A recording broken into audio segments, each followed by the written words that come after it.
Magic Talks Daily Dialogue with Peter Williams. Here's an interview you may have missed. Dame Cindy Kiro was announced yesterday as the Governor-General designate. She'll move into Government House later this year. But there has been some pushback against her appointment. Former TVNZ journalist Wilson Owen says she was part of a cover-up at the Auckland District Health Board when his disabled and handicapped son was born 27 years ago through what he claims was a medical misadventure. Others remember Dame Cindy Kiro's time as the Children's Commissioner, including Christine Rankin, former social welfare boss and for a time chief executive of the For the Sake of Our Children Trust.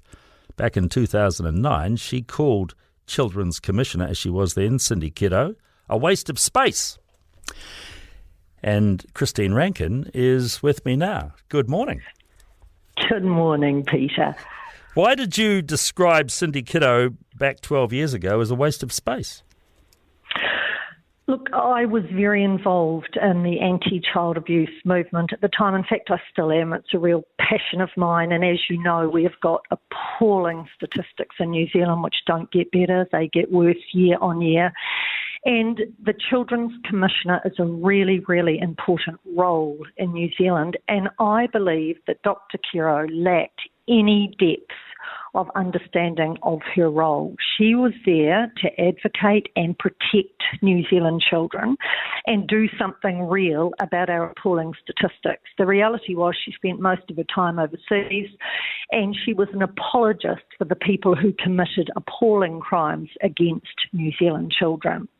And that frustrated me enormously. Every time it looked as though we might make some progress, Dr. Kiro had a view that was very protective of anyone who had beaten and abused children, which I just found so frustrating. And then, of course, we had the anti-smacking legislation, which was very controversial at the time, and once again showed her deep lack of understanding about the issues because she believed smacking had something to do with abuse in New Zealand. And, of course, the stats have proven over and over again that it had absolutely nothing to do with it.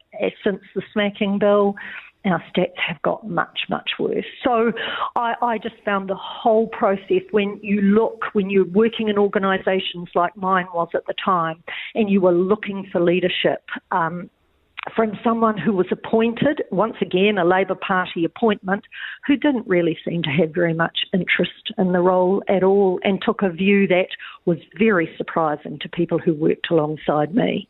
Well, she said, of course, that you and your colleagues at the Sensible Sentencing Trust could be described as the Hang 'em High Brigade.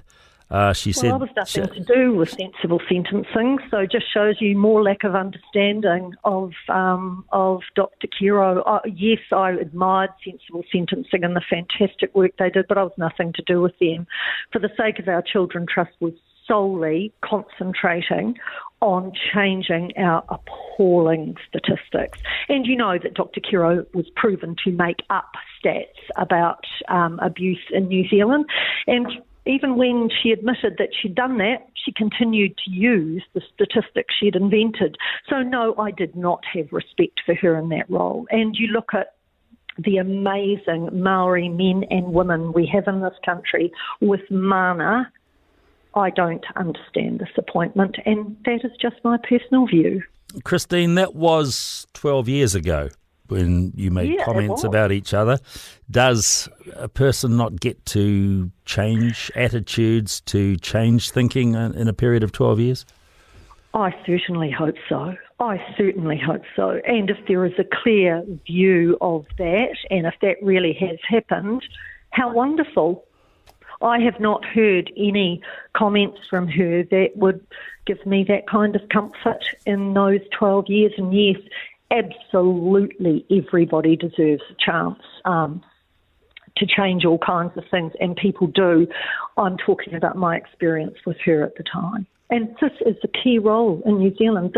This role, I don't see how you can be appointed to this with any political connections, first of all, but with any besmirching of work that you've previously done. Do you believe when yesterday's appointment was made that there should have been much more critical analysis of her time as the Children's Commissioner, because that was a very high-profile role. And if anybody had heard of Cindy Kiro before yesterday's announcements, it would have been in her role as the Children's Commissioner, surely.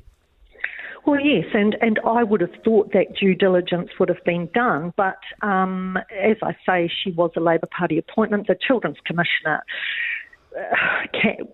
political parties always appoint their faithful people. That's just the way the process works, and she was a Labour Party appointment to the Children's Commission. And I presume that this is what this is, but I didn't think that happened with a Governor-General. Well, nothing's going to change, Christine. Do you? No, it's not. Do you just hope that she can carry out the role with the appropriate dignity that the position deserves?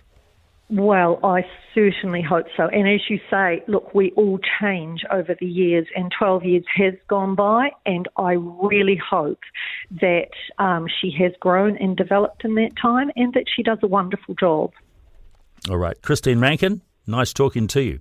Thank you. That's Christine Rankin, former boss of social welfare, of course, and for a time Chief Executive of the Save Our Children Trust. Catch any interviews you missed on Rover or anywhere else you listen to podcasts. Peter Williams, 9 till noon, weekday mornings on Magic Talk.